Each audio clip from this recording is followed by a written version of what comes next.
조갑제 TV 시청자 여러분 안녕하십니까. 2021년 7월 3일 낮 1시 29분입니다. 이제 천하대세가 정권 교체로 기울고 있는 데는 이 양심 있는 사람, 용감한 사람, 그리고 머리 좋은 사람들이 글과 말을 통해서 문재인 정권의 위선, 무능, 그리고 반역성을 비판한 것이 하나의 큰 흐름을 만든 덕분이라고 봅니다. 역시 민주주의 국가에서는 언론의 자유가 있어야 무도한 정권을 바꿀 수가 있습니다. 언론 자유가 모든 자유의 어머니라고 합니다. 언론 자유가 없었으면 문재인 정권 아마 지금쯤 넉넉하게 정권 연장을 내다보고 있을 것입니다. 이런 가운데서 아주 맹렬하게 이 문재인 정권을 비판했던 이른바 농객, 글 쓰는 사람들의 공을 다시 한번 감사하지 않을 수가 없는데, 글 잘 쓰는 사람들이 많이 나왔습니다. 조은산, 진중권, 전여옥, 뭐 국회의원들, 윤희숙, 하태경, 뭐 황교안 전 미래통합당 대표도 요사이 페이스북 전투에 가세를 하고 있습니다. 다 글 잘 쓰는 사람들이었어요. 그런 사람들이 여론을 결국 만들었다고 볼 수가 있는데, 지금 소개해 드리려고 하는 김종민 전 광주지검 순천지청장 출신 변호사는 아마 법률 문제에 관한 한 가장 글을 정확하게 쓰고 핵심을 찌르는 분이라고 저는 생각합니다. 또 최근에 변호사로 변신한 김태규 판사 같은 분도 잊을 수가 없는 분들이죠. 이런 분들이 이 왼쪽 진영에 글 잘 쓴다는 사람, 조국, 뭐 유시민 같은 사람을 완전히 압도했습니다. 그를 힘에서 지금 이기고 있습니다. 그를 힘에서 윤석열 출사표와 윤희숙 출사표와 이재명 출사표를 비교하면은 대번에 앓고 있습니다. 이재명 실언을 해가지고 지금 시작되자마자 주저앉고 있습니다. 미군을 왜 점령군이라고 씁니까? 해방군으로 온 미군 아닙니까? 해방군으로 와서 일단 정부가 수립되기 전에 점령한 건 사실입니다.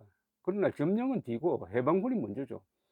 굳이 해방군이라는 역할을 빼버리고 점령군이라고 하는 것은 비판하려는 목적 아닙니까? 그렇게 비판하면 아, 점령군 맞다 이렇게 이야기하는데, 그것은 아주 야비한 변명입니다. 이 변명하면 할수록 아마 수렁에 빠질 겁니다. 깔끔하게 좌익들이 왜 저렇게 망하느냐 하면은, 깔끔하게 사과하면 끝날 일을 아주 계속 더럽게 변명을 하다가 망하는 겁니다.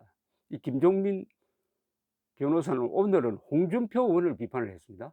그런데 홍준표 의원 비판이 정말 날카롭습니다. 이 홍준표 의원이 김종민 변호사의 고려대학교 선배입니다.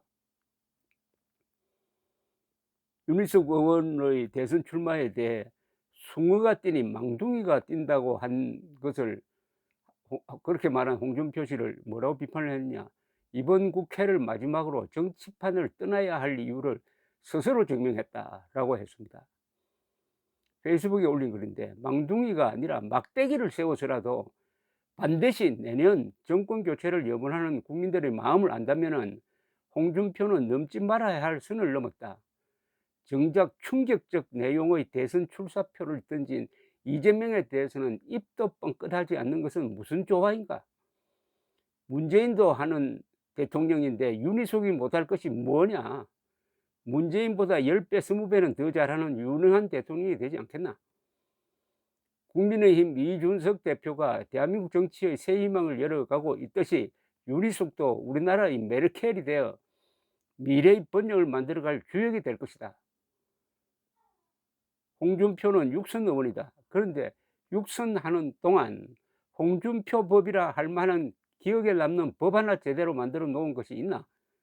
지난 대선 때 홍준표의 검찰개혁 관련 공약은 실망 그 자체였다.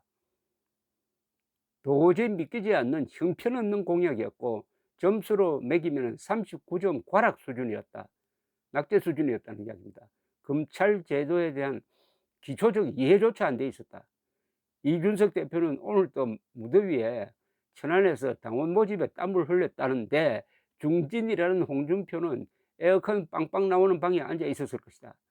그러면서 기껏 한다는 것이 아군인 윤석열 저격 윤희석 망둥이론이라고 했습니다. 2001년 시대 정신은 이렇게 씁니다. 또 대한민국 정치의 시대의 교체, 세대 교체다. 무능하고 타락한 586 운동권과 홍준표 같이 국가 발전에 별로 도움 안 되는 올드보이들의 퇴진이다. 야, 이거 굉장한 비판인데요. 총체적 비판입니다.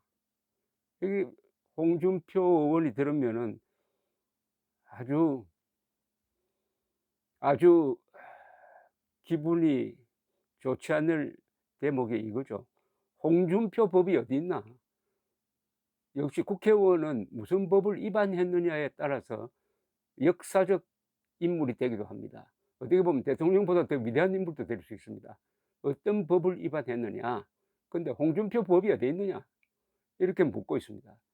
근데 있을지 모르죠. 그러나 홍준표 법이라고 국민들 머리에 남아 있는 게 잘 생각이 나지 않는 건 또한 사실입니다. 또 윤희숙 의원에 대해서 우리나라의 메르켈이 될 사람이다. 그 비유도 아주 절묘한데요. 많은 사람들이 그렇게 생각하고 있는 걸 그 단어 하나로서 딱 구체화시켜 버립니다. 이게 글 잘 쓴다는 이 분의 이 특징입니다. 그리고 하나, 문재인도 하는 대통령인데 윤희숙이 못할 건 뭐냐? 대한민국 5천만 중에서 누구를 세워도 문재인보다야 못하겠습니까? 막대기를 세워도 문재인보다야 못하겠습니까? 근데 윤희숙 의원이 대통령 후보로 나온다고 하니까 망둥이, 숭어가 뛰니까 망둥이도 뛴다는 이런 표현을 했다가 지웠다고 그럽니다. 홍준표 씨가. 김종민 이 변호사의 이야기를 소개할 때마다 제가 웃음이 절로 나옵니다. 이게 좋은 글은 사실은 사람을 즐겁게 합니다. 통쾌하게 합니다. 속이 시원하게 합니다. 그렇지 않아도 요사이 오늘 특히 이 습도가 높아 가지고 짜증 나는데 김종인 민 변호사 덕분에 웃었습니다. 감사합니다.